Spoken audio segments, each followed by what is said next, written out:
Hello everyone, welcome back to our YouTube channel. Friends, कैसे हैं आप सभी लोग? आई होप आप सभी बहुत अच्छे होंगे और आप सभी की तैयारी भी काफ़ी अच्छी चल रही होगी। देखिए दोस्तों, यहाँ पर अगर आपने भी टेक्नीशियन ग्रेड 3 का एग्ज़ाम दिया था और आपके भी कम नंबर बन रहे हैं, तो आप सभी के लिए बहुत बड़ी खुशखबरी रेलवे की तरफ से आई हुई है। जी हाँ दोस्तों, 2025 में रेलवे आप सभी को नौकरी दे रहा है। अब देखिए, जिन लोगों के कम नंबर हैं उन लोगों को नौकरी कैसे मिलेगी, और सबसे बड़ी बात यह है कि कौन सी पोस्ट के लिए कम कट ऑफ रहेगी, कौन से जोन के लिए बेस्ट कट ऑफ रहेगी, वो सारी चीजें इस वीडियो में मैं आपको बताऊंगा। साथ ही यहाँ पर रेलवे की तरफ से जो अपडेट आया है, जो बड़ी खुशखबरी आप सभी के लिए आई है ना, उसको सुनकर ना भाई साहब आप बिल्कुल बल्ले बल्ले करने लगोगे, यानी बिल्कुल बहुत ज्यादा खुश हो जाओगे। ठीक है, देखिए दोस्तों, यहाँ पर देखा जाए तो रेलवे की तरफ से आपको बहुत सारी वैकेंसीज देखने के लिए मिल रही हैं, चाहे वो रेलवे ग्रुप डी की हो, एनटीपीसी की हो, आरपीएफ की हो, टेक्नीशियन की हो, एएलपी की हो, जेई की हो, पैरामेडिकल की हो,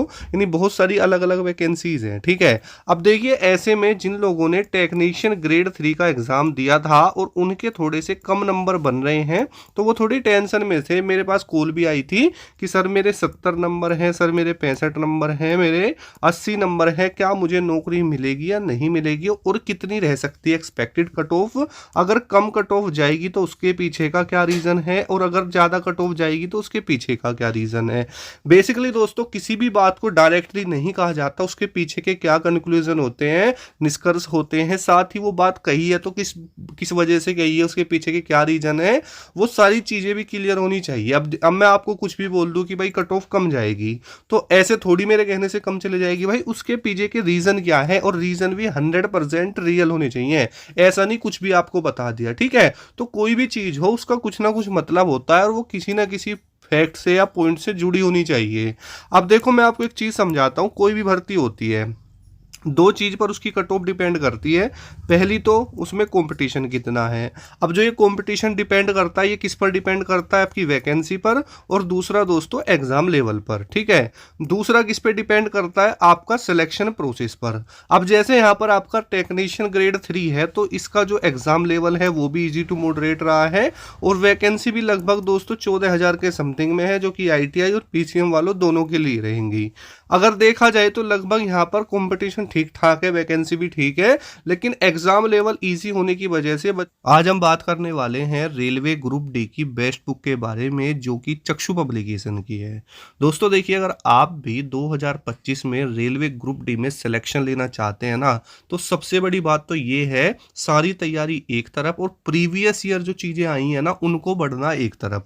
क्योंकि दोस्तों, जो आपका सिलेक्शन होगा ना, वो आपका तभी होगा जब आप पैटर्न को फॉलो करेंगे और आपको ये पता होगा कि प्रीवियस ईयर में कैसे कैसे क्वेश्चन पूछे गए हैं। ठीक है, तो उसके लिए आप मुझसे पूछते रहते हैं कि सर कोई हमें बुक्स बता दीजिए। तो देखिए, मैं आपके लिए लेके आ चुका हूँ बेस्ट बुक। ये आपकी चक्षु पब्लिकेशन की रहेंगी, कंप्लीट स्टडी गाइड है।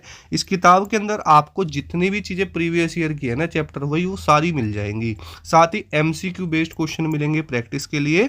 और देखिए, जितना भी कंटेंट दिया गया है ना, आपको ये हर हालत में पढ़ना ही होगा अगर आप सिलेक्शन चाहते हैं। इस किताब को बहुत ही इजी लैंग्वेज में तैयार किया गया है, जिससे आपको सारे कॉन्सेप्ट अच्छे से क्लियर हो जाएं।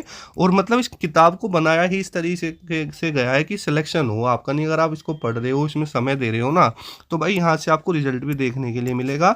देखिए, सारी चीज़ें काफ़ी अच्छी तरीके से समझाई गई हैं, चाहे व्याख्या हो, चाहे इसके सॉल्यूशन हो। साथ ही दोस्तों देखिए, यहाँ पर मैं आपको बताऊँ तो यहाँ पर आपको देखिए प्रीवियस ईयर क्वेश्चन देखने के लिए मिल रहे हैं। ठीक है, ये आप यहाँ पर देख पा रहे होंगे, है ना।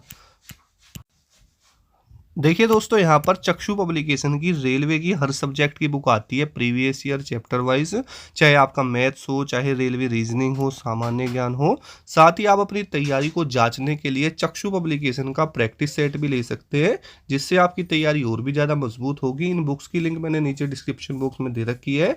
अगर आप सिलेक्शन लेना चाहते हैं तो अभी जाइए और ऑर्डर कर लीजिए। दोस्तों, बच्चों ने क्वेश्चनों को ज़्यादा अटेम्प्ट करा है, उनका स्कोर काफ़ी अच्छा बन रहा है, और ये रियलिटी है। अब जब उनका दोस्तों देखो, कोई भी एग्जाम हो, जो 5% बच्चा होता है वो आपका क्या होता है दोस्तों, टॉपर होता है। ठीक है, अब बच्चों की 3 कैटेगरी होती है। जो एक तो वो जो बिल्कुल पेपर में ही बहुत ज्यादा अच्छा है ना, उसका फिजिकल थोड़ा सा डाउन रहेगा। बात समझ रहे हो? अब देखिए, और एक बच्चा वो होता है जिसका एवरेज ही तो आपका एग्जाम रहेगा और एवरेज ही दोस्तों फिजिकल रहेगा। तो यहाँ पर देखिए जो आपका टेक्नीशियन का एग्जाम है इसमें जो रेशियो है 1:1 का ही है, क्योंकि इसमें आपका कोई फिजिकल नहीं है।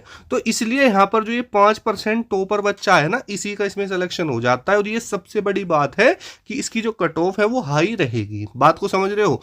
अब आपके दिमाग में एक चीज आ रही होगी, सर जब इसकी कट ऑफ हाई रहेगी तो आपने ये क्यों बोला कि कम नंबर पर भी 2025 में रेलवे में आपको नौकरी मिल जाएगी? तो आइए दोस्तों ये पॉइंट भी मैं आपका क्लियर कर देता हूँ।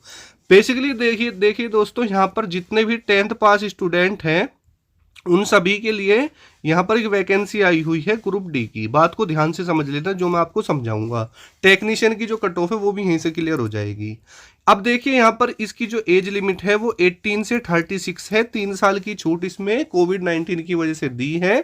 उसके अलावा जो SC ST OBC है उनका जो एक्स्ट्रा एज रिलैक्सेशन होता है वो इसमें आप ऐड कर लेना। अब देखिए यहाँ पर बात करें टोटल जो फॉर्म भरे जाएंगे लगभग दोस्तों 1 करोड़ के प्लस में आपके यहाँ पर फॉर्म रहने वाले हैं। बात को समझ रहे हो? अब आप ये बोलोगे सर इतनी सारी चीजें देखने के बाद तो लगता है कि जो इस बार ये ग्रुप डी है इसमें भी अच्छा खासा कंपटीशन रहेगा, इसकी भी कट ऑफ आई जाएगी। तो ऐसा दोस्तों आप गलत सोच रहे हो। क्यों, मैं बताता हूं आपको। अब देखो इसमें क्या चीज है, हम थोड़ा सा फोकस करते हैं एग्जाम लेवल पर, क्योंकि देखिए दोस्तों अभी हमें ये तो नहीं पता कि भाई एग्जाम लेवल कैसा है। हो सकता है इजी आ जाए, हो सकता है मॉडरेट हो जाए और हो सकता है डिफिकल्ट आ जाए। तो ये तो बाद की बात है। लेकिन अभी हमें क्या पता है, अभी हमें इसका पहला ये वाला पॉइंट तो नहीं पता, लेकिन दूसरा ये पॉइंट पता है कि इसके सिलेक्शन प्रोसेस में आपका CBT एग्जाम भी है। ठीक है, दूसरी बात क्या रहेगी, यहाँ पर आपका दोस्तों फिजिकल भी है। ठीक है, तीसरा मेडिकल भी है ना। चौथा दोस्तों यहाँ पर आपका DV है। इस तरीके से इसका सिलेक्शन प्रोसेस है। अब यहाँ पर जो दोस्तों ये चीज आ रही है ना फिजिकल, इससे फर्क पड़ता है। इसमें क्या होता है, लगभग इसमें आपका जो रेशियो रह सकता है 1:10 का भी रह सकता है, वो रेलवे के अकॉर्डिंग है। ठीक है, तो इसी वजह से क्या होता है कि ग्रुप डी के अंदर अब देखिए जो यहाँ पर टेक्नीशियन में 60-65 नंबर पर है ना, भाई मैं आपको बताऊं आप उस लेवल पे पहुंचे हो कि आप रेलवे ग्रुप डी में आसानी से क्या ले सकते हो, नौकरी ले सकते हो। क्योंकि भाई इतने नंबर पर रेलवे ग्रुप डी में आपका सिलेक्शन हो जाएगा। और आज तक की आप कोई भी कट ऑफ उठा के देख लेना, रेलवे ग्रुप डी की से ज्यादा नहीं गई है। अगर आपका रो मार्क्स दोस्तों भी यहाँ पर बन रहा है 60-65 पर, तो इस चीज को आप बखूबी समझते हो कि भाई आपका लेवल ग्रुप डी के लायक हो चुका है। पहली बात तो इस चीज को यहाँ क्लियर कर लो। अब यहाँ पर आप ये सोचोगे कि सर हमें टेक्नीशियन की आप कट ऑफ बताओ, आप ग्रुप टी के बारे में क्यों बता रहे हो? तो मेरे भाई मैं वही जो चीज समझा रहा हूँ आपको, क्योंकि आप कट ऑफ क्यों देखने आए हैं, आपके मन में एक डाउट है कि मेरी नौकरी लगेगी या नहीं लगेगी। अगर मैं आपको बोलता हूँ कि टेक्नीशियन की कट ऑफ कम जाएगी तो क्या मेरे कहने से चली जाएगी? कम नहीं जाएगी। अगर मैं बोलूंगा ज्यादा जाएगी तो मेरे कहने से चली जाएगी? नहीं जाएगी। लेकिन जो पॉइंट मैंने आपको बताया है ना, वो जो 5% बच्चा है जो टॉपर कैटेगरी का है, वो इसलिए उसमें सिलेक्शन लेगा क्योंकि उसका सिलेक्शन प्रोसेस वैसा है। अब अगर आपके 60-65 नंबर बन रहे हैं तो भाई देखो रेलवे टेक्नीशियन में तो कम चांस है आपके, मैं ये भी नहीं कह रहा नहीं है चांस, क्योंकि प्रेडिक्शन है गलत भी हो जाते हैं। 1% चांस आप मान लीजिए, लेकिन उससे ज्यादा 99% चांस दोस्तों आपके ग्रुप डी में बन रहे हैं, अगर आपके इतने नंबर पहुंच रहे हो आप। ठीक है, तो इस चीज को समझिए। बाकी बिल्कुल भी आप डिमोटिवेट मत हो, फॉर्म भरो। अब दूसरी चीज एक और समझो, यहाँ पर एक सिस्टम और आ चुका है ग्रुप डी के अंदर जो कि ज्यादा परेशान कर रहा है, जोन। ठीक है, आपके मन में एक ही चीज बार बार घूम रही है कि सर जोन कौन सा मैं फॉर्म भरूं। आप पहली बात तो मुझे एक बात बताओ, जोन से आप क्या समझते हो? जोन से आप बोलोगे सर हम जोन से ये समझते हैं कि सर जहां पर कट ऑफ कम जाए और हमारा सिलेक्शन हो जाए हम उसे ही जो है सेफ जोन मानते हैं। तो मेरे भाई आप चाहे कोई सा भी जोन भर लो, अब के समय में ना सभी जोन मेरे हिसाब से तो इक्वल है। अगर आप अपना सिलेबस कंप्लीट करते हो तो अगर आप यहाँ पर 60-65 तक पहुंच रहे थे ना, तो आप कोई सही अप्लाई कर लेना, आप सेफ रहोगे। ठीक है, तो पहली बात तो ये है कि अब फिलहाल आप ये सेफ जोन डेंजर जोन देखना बंद करो और वैकेंसी के अकॉर्डिंग जो आपके स्टेट के आसपास है ना, आप उसे अप्लाई कर लेना। नहीं तो बाद में आपकी नौकरी तो लग जाएगी, लेकिन भाई चीजें जब हो जाती है ना तब पता चलता है, फिर आपको छुट्टी का इशू रहेगा। और सबसे बड़ी बात यार एक बात है, अगर आप मान के चलो पैसे कमा रहे हो, सपोज करो आपको 35-40 हजार रुपये सैलरी मिलने लगी। ठीक है, उसके बाद में आप कहीं रह रहे हो अदर स्टेट में, कहीं साउथ वगैरह में रह रहे हो फैमिली को लेकर के, है ना, तो भाई वहां पर आपका इतना तो दोस्तों खर्चा आ जाएगा। बात को समझ रहे हो? और सबसे बड़ी बात क्या है यार, आप इतनी दूर जब रहोगे, अपने घर से इतनी दूर रहोगे तो बहुत सारी दिक्कतें आती है। इंसान सरकारी नौकरी लेता है कम से कम अपनी अच्छी ज़िंदगी के लिए, ठीक है। तो वो चीज़ है, ये ज़्यादा फर्क नहीं रहेगा इस बार, 2 से 4 नंबर का, या पिछली वाली कट ऑफ को देख रहे हो 10-12 नंबर तक का, उसको छोड़ दो मेरे भाई। मैं आपको चीज़ें समझा रहा हूँ, अपने आप पर विश्वास रखो, जो आपको अच्छा लगे, बेस्ट लगे वो कर लो। बाकी अगर आप एवरेज बच्चे हो तो आप लोग चेन्नई को सिलेक्ट कर सकते हैं, गुवाहाटी को कर सकते हैं, मुंबई को कर सकते हैं। उसके अलावा जो प्रीवियस ईयर कट ऑफ है उसके अकॉर्डिंग भर लो, ठीक है। किसी के कहने पे मत भरो यार, मैं आपको बात समझाता हूँ। क्योंकि आजकल क्या है ना, भेड़ चाल इंडिया के अंदर है, 99% आदमी ना दूसरों की बातों को सुनकर काम करता है, अपने दिमाग से नहीं करता।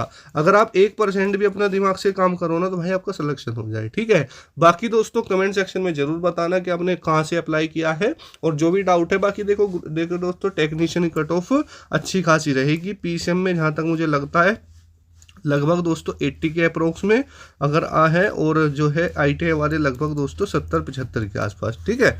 ये लगता है जो, क्योंकि भाई वहाँ मैंने आपको सारी चीज़ें समझा दी। तो मिलते हैं नेक्स्ट वीडियो में। जय हिंद, वंदे मातरम दोस्तों।